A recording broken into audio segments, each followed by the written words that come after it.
Otep à tous, bien-aimés frères et sœurs, une très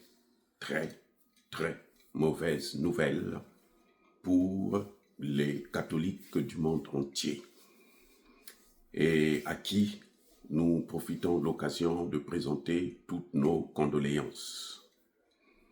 En effet, le pape François Ier est allé au repos éternel. Il est décédé ce lundi matin aux environs de 9 heures, à l'âge de 88 ans. Le pape est sorti hier, sa dernière apparition publique, c'était hier, lors du fameux message Urbi et Orbi, où il vient prononcer la bénédiction au monde entier le jour de la résurrection du Christ. Le souverain pontife, hier, n'a pas présenté le discours, mais le discours a été lu par quelqu'un d'autre. Il a essayé de sortir quelques mots, mais en tout cas, il apparaissait déjà très fatigué. Et puis, on voyait un peu qu'il avait les joues très enflées, et tout le monde sait qu'il était dans des soins intensifs depuis quelques semaines, sinon quelques mois, et il a tenu, d'après ce qu'on dit, il aurait tenu lui-même à faire ses adieux.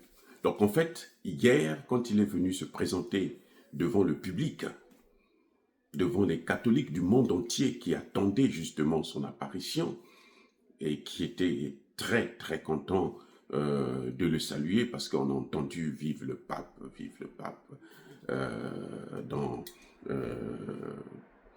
à la place basilique. Le monde entier attendait ça, son apparition. Tout le monde savait qu'il était malade, mais tout le monde voulait savoir qu'est-ce qu'il en est de sa santé. Et il a tenu à venir présenter lui-même ses adieux. Parce que hier, en fait, c'était des adieux.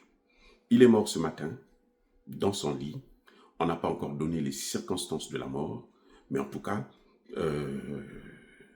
c'est la maladie qu'il a emporté à l'âge de 88 ans, après 12 ans de règne, puisqu'il a été élu, ou nommé, ou choisi comme pape quand il avait 76 ans.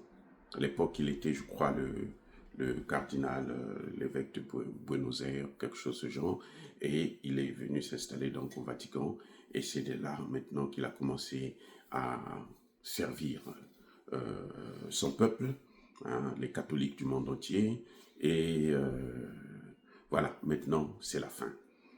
Il est allé au repos éternel, et nous demandons beaucoup de courage aux chrétiens du monde entier que nous saluons et nous encourageons dans leur foi à eux, notamment tous les catholiques du monde entier, parce que ça c'était quand même le garant, hein, du christianisme pour les catholiques. C'est après Dieu, Jésus, c'est le pape. Donc c'est un choc, c'est une situation difficile.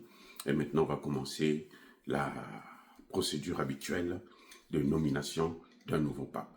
Encore une fois de plus, pour tous les chrétiens, tous mes fans chrétiens, je vous présente toutes mes condoléances et je vous souhaite beaucoup de courage et restez en prière pour avoir plus d'énergie.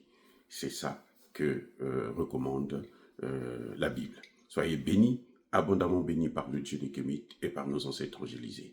Vive l'Afrique éternelle, j'ai dit et j'assume.